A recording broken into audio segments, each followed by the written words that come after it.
जहां तक भारतीय जनता पार्टी की बात है तो बहुत आश्चर्यजनक तरीके से उसने जब जाटव वोट बैंक में सेंध लगा ली है, तो मुझे लगता है कि यादव वोट बैंक में सेंध लगाना तो उसके लिए बहुत ज्यादा आसान है।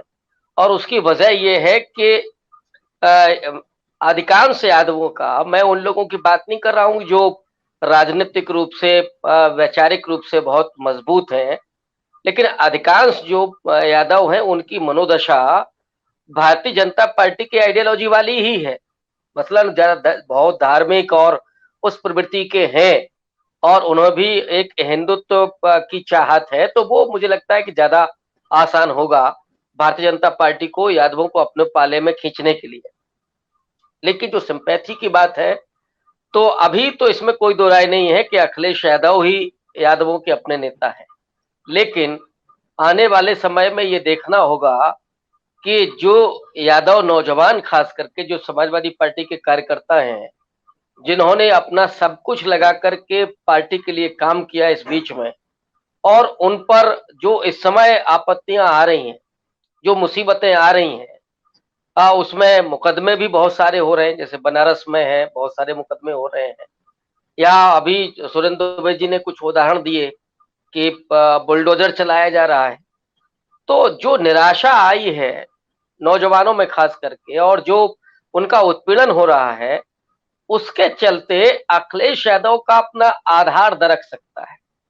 वो जो भरोसा अखिलेश यादव में है वो दरक सकता है, क्योंकि ये चुनाव इतना आसान था अखिलेश यादव के लिए, और उस चुनाव में उनका हार जाना, और ये भी नहीं है कि वो 180 पहुंच गए हों, चलिए कुछ थोड़ी सी चूक हो गई है, 111 पे रह जाना, ये इस बात को साबित करता है कि इतने बड़े एक तरह से समाजवादी पार्टी के प्रति लहर के बावजूद अगर आप चुनाव हार रहे हैं, तो ये सिर्फ कहीं छुटपुट गलती नहीं है, बल्कि आपके पूरे मैनेजमेंट का फेलियर है।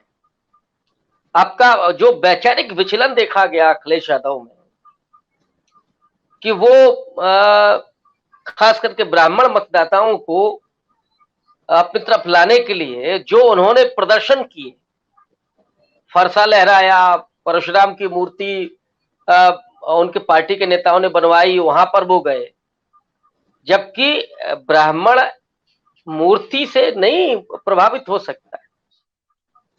अगर उसको अपने पाले में लाना था तो जो रोजगार का सवाल है, एजुकेशन का सवाल है, या जो पुरानी पेंशन का सवाल था, उस पर आए भी हैं, तो वो महत्वपूर्ण हो सकता था।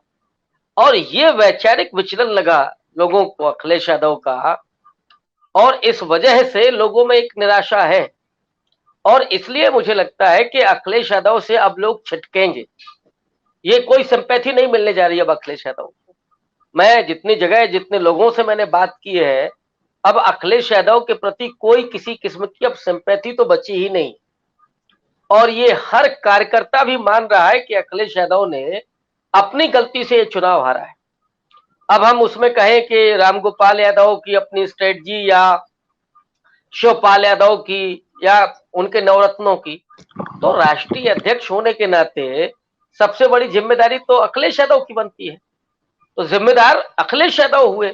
आपने जो टिकटों का बंटवारा किया, कम से कम 50 सीटें तो अखिलेश यादव केवल टिकट बंटवारे के कारण हार गए। बूथ मैनेजमेंट नहीं था समाजवादी पार्टी का।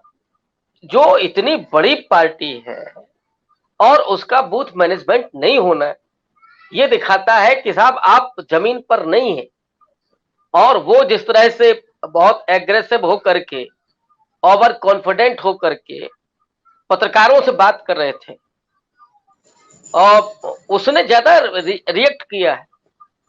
योगी आदित्यनाथ को नीतियों पर और उनके कार्यक्रमों पर घेरने के बजाय जो पर्सनल हमले किए उन्होंने, उस वजह से भी वो चुनाव को बहुत देख नहीं पा रहे थे कि हम क्या कर रहे हैं। आप उनका भाषण देख लीजिए, एक तरफ गोरखपुर का और दूसरी तरफ देख लीजिए आप सीतापुर का, आपको भाषण में कोई अंतर नहीं मिलेगा। तो न कोई लोकल इशू थे उनके यहाँ, तो उनके आसपास के लोगों ने अखिलेश यादव में जो हवा भरी थी, तो वो हवा के कारण वो बहुत ओवर कॉन्फिडेंट थे और नवरत्न तो सब अपना पोर्टफोलियो तय कर रहे थे कि साहब कौन सा कैबिनेट हमारा होगा। ऐसे लोग जो अपना बूथ नहीं जिता सकते वो तो साहब सलाहकार हैं। तो अखिलेश यादव के इस प्रवृत्ति के बारे में वो तमाम लोग इस बात को जान चुके हैं और यही वजह है कि वो अब उनमें कोई सिंपैथी बची नहीं, बल्कि इसका उलट ये होगा कि शिवपाल यादव के प्रति सिंपैथी होगी कि आपने उनको लिया फिर कोई काम नहीं दिया। मैं ये मानने के लिए तैयार नहीं हूं कि अखिलेश शिवपाल ने कोई काम नहीं किया। शिवपाल ने कहा भी कि साहब हम तो पहले 100 सीटें मांग रहे थे, फिर 40 पे आए, दिया हमको एक, और वो भी आप सिंबल पर लड़ेंगे समाजवादी पार्टी के। तो प्रसपा को तो शिवपाल ने लगभग मर्ज कर दिया था समाजवादी पार्टी में। उसके बाद भी जब वो विधायक चुन के आए तो आपने उनको बुलाया नहीं। और आप हमसे जुड़े रहने के लिए सब्सक्राइब करें YouTube पर, फॉलो करें ट्विटर पर और लाइक करें Facebook पर। और ज्यादा जानकारी के लिए आपको टाइप करना होगा सिर्फ न्यूज नशा।